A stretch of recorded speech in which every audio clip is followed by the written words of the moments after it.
Hey all you good looking people, we're here in Millers Point and I'm taking you along on a professional photo shoot for one of my Airbnb clients. As you can see, I'm in a very fancy house that is obviously not mine because I'm a freelance photographer and obviously broke.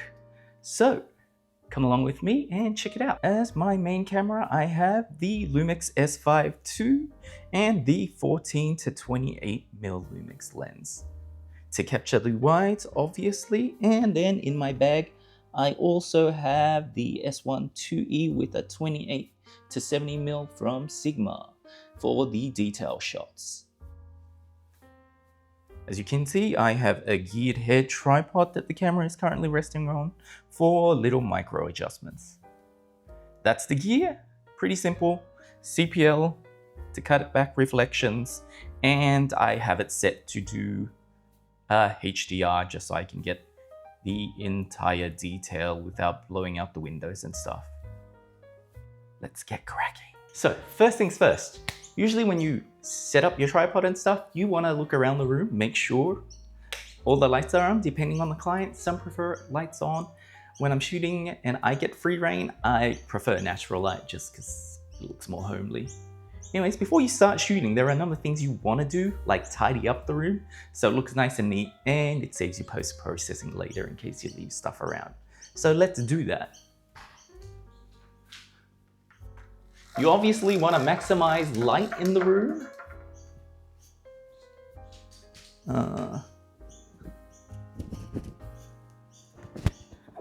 Fatten up pillows that look kind of flat. It's a good time to work out some rage. You know, assuming you have some.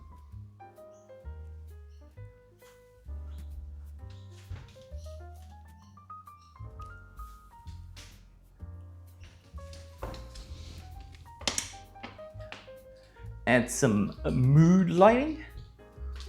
And maybe straighten up some photos that don't look quite right.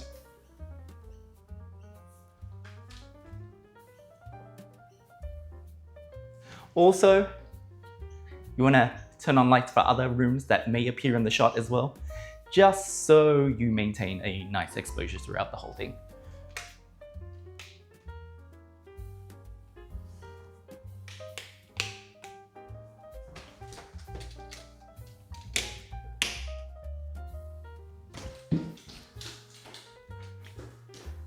Yes, I am still all the way back here.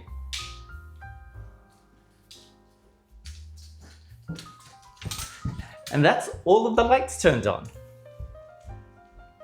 Now let's frame up and get to shooting.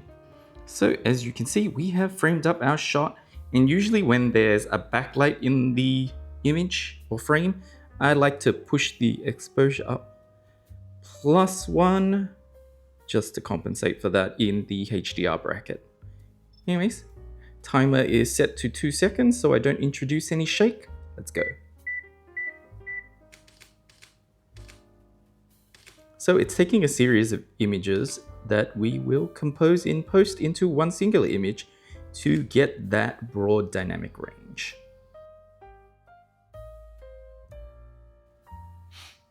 So where possible, you want to capture several different angles for the client. As you can imagine, being someone looking at probably booking an Airbnb, you want to see the room from several different angles, just so you get a better idea of the space without having actually being there in the first place. So we're doing that right now. So you saw the other angle? This is the angle we're currently getting it at. Obviously, my shot is wider because I'm on a 14mm, but you get the idea. So now that we've gotten the wide shots, we want to capture some detail. Usually you want between a 35 to 50mm and a relatively fast lens to capture these details, because some of these places are not overly well lit, so you want the option to shoot a bit faster if possible and get those nice background blurs, obviously. Anyways, let's do that. Obviously, you're trying to highlight key features in the room that kind of stand out, like little knickknacks, Anything in particular that pops out at you? Artwork, some books. Try and make it creative so it doesn't look boring. You know, the kind of shots you see on the Airbnb website. I'm gonna get back to it.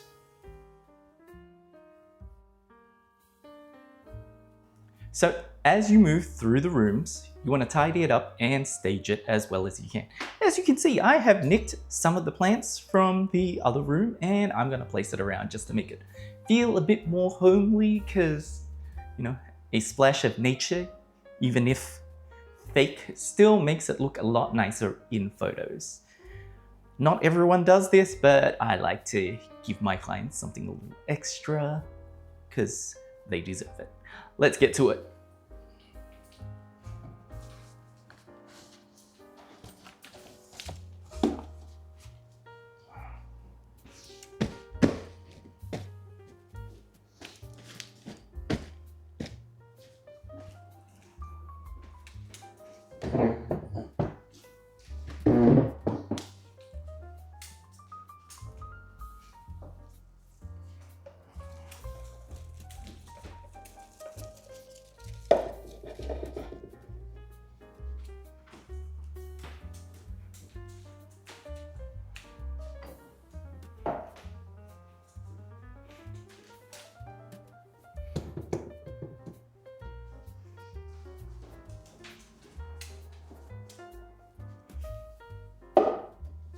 You want to make the space look like people use it.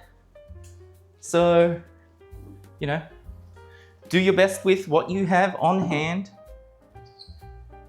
And if you ask me, that instantly looks better. Now let's shoot it.